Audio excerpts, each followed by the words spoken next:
Bangadunyiswe uJesu Kristu. Namhlanje ithandwa zami evangelini lethu uNkulunkulu kunento ebalekile nejulile asifundisa kuyona.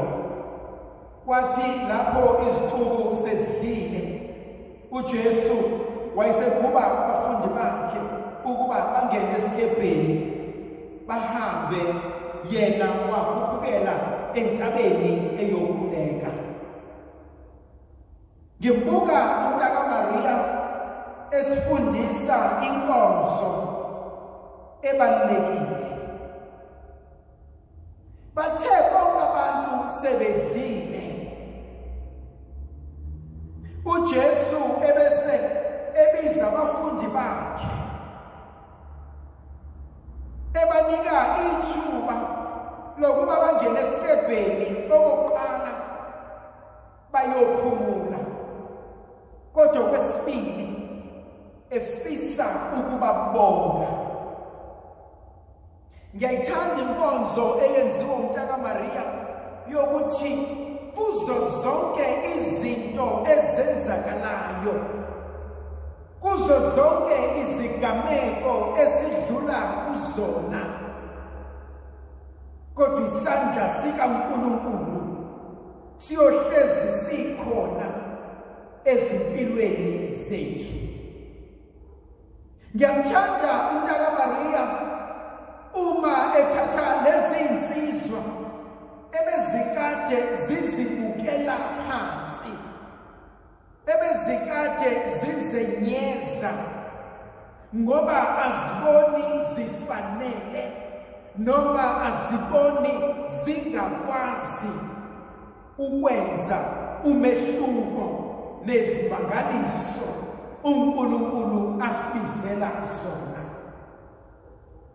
Kwesinye isikhathi ithandwa zami siyafika isigaba empilweni yomuntu lapho ngiqala khona ukuzenyeza, ngizibuza, ngiziphendula ukuthi kakade mina bengingubani. Athi uDavide nomuzi wakwethu bewuyini ukuba wena Nkosi ubungasikhumbula usenzele umusa. Kunemizi emile, kunemshado ekhona ombukayo umuntu ethatha isando edibhiza umuzi awakhe yena ngezithukuthukuthu zakhe. Umbuze nomuntu ukuthi kungani udibhiza into eyakhiwe izandla zakho. Umuntu umusubhekisisa kahle empilweni yakhe uyaqonda ukuthi sekungene leli gciwane, sekungene lesi sihlava sokuzenyeza nongazithembi, sengene lesi sihlava sokuzibuka uthi why kwenzeke mina, bekumele yini ukuthi nami ngikwazi ukwenza lezi zimangaliso abantu badulise uNkulunkulu. Kwesinye isikhathi uSathane uyadlala ngengqondo zethu.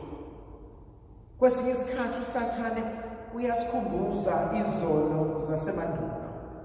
Kwesinye isikhathi uSathane sithi masijabule athi thina angikwazi wena ukuthi ujabule kangaka ngoba abantu bangasane bazi ukuthi wena ukuthi uthi uNkulunkulu ngiyakwazi nje mina ukukhuluma ngakho uSathane, sengixolele nje mina kulokho, sengidlulile nje mina kulokho, pho yindawo ukhathazeke. So uJesu into yokuqala sinika yona yinkonzo yokuba asike sihambeni siyobonga uNkulunkulu ngakho konke okuhle akwenzile nakwenzayo ezimpilweni zethu. Eyesibili, uJesu sifundisa inkonzo yokuyophumula. Uthi ngicela nithi ukusondela kancane nizokhokha amandla. uzani kimi nina nonke nikhatheleyo nengisindwayo. Thandwa zami, umhlaba esiphila kuwona, isikhathi esiphila kusona, ngathi sihlele enkungwini, ngathi sihlele ngaphansi kwefeni emnyama. Angikaze ngisibone isikhathi esinjena mina, igazi lomuntu eligeleza manje. Umngcwabo phezu komngcwabo, isifo phezu kwesifo. Kuyakhalwa kuloya muzi, sasakhalwa kulo, sasakhalwa kulo, sasakhalwa lekhaya.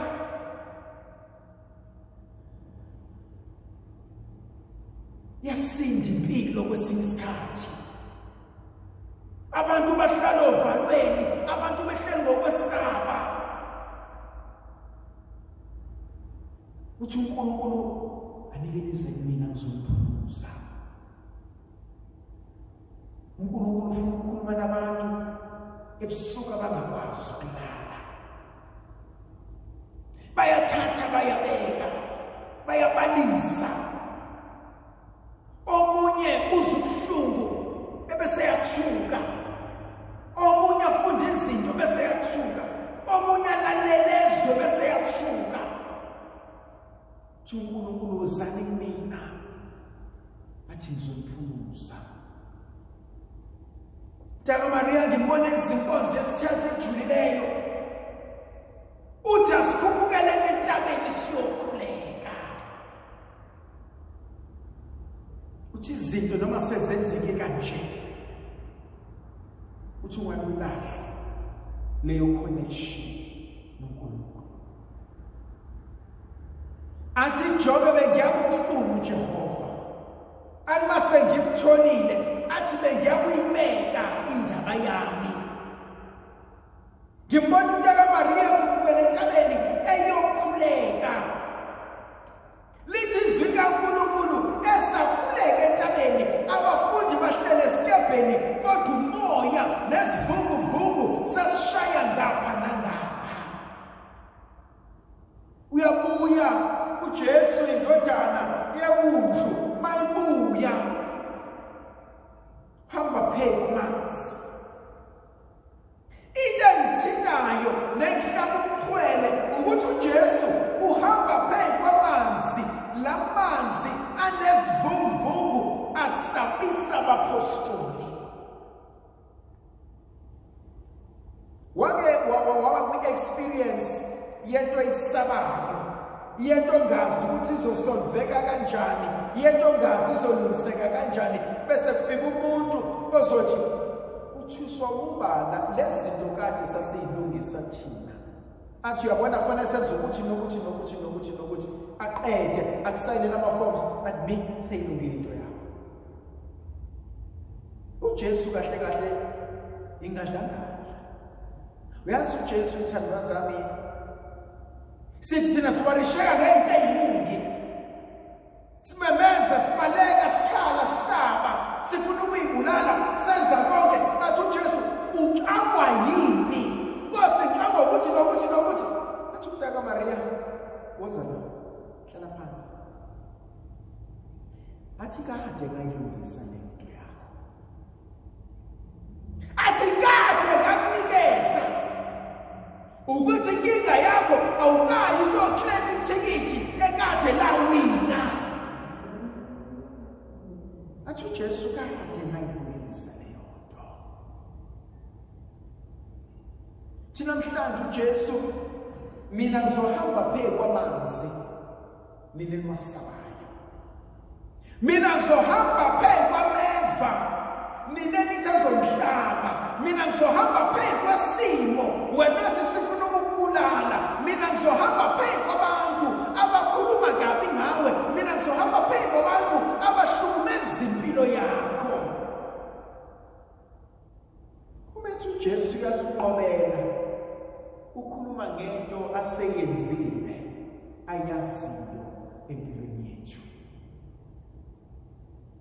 So uJesu behamba phezu kwamanzi, abafundi babuka lento batshela ukuthi isipoki. uJesu akusona isipoki. athi uPetrus inkosi makuwena ngibize ngize wena. Athi uJesu woza. Now this is powerful. uPetrus ubehlele esikabheni esaba. Kodwa uJesu umesebiza uPetrus uhamba phezu kwezinto abezisaba. Athocula kahle athi ngindlala indumiso phezu kwalameva. Athi ukuza kwenzeke kahle uThixo. Uyabona kwesinye isikhathi ithandwa zami bekumele sibuke izinto ezingama-challenges ey'mpilweni zethu. Besibuke sibele izinto ey'funa ukusilimaza. Bebuke sibuke izinto ey'funa ukuhlekisa ngathi. Bese ngithi ngegama likaJesu ngizohamba phezu kwakho. Ngegama likaJesu I'm gonna walk all over this. Athi uPostoli Pawuli asimile ngokwazi nokuqonda kwethu, kodwa simisiwe yiwundlu. uJesu mebiza uPetrus umnikeza amandla amasha ukuthi ahambe phezu kwezinto abezisaba. Now uPetrus uyahamba phezu kwamanzi. Lithi izwi likaNkulunkulu wathi esahamba wabe esezwa umoya uvunguza wethuka wesaba.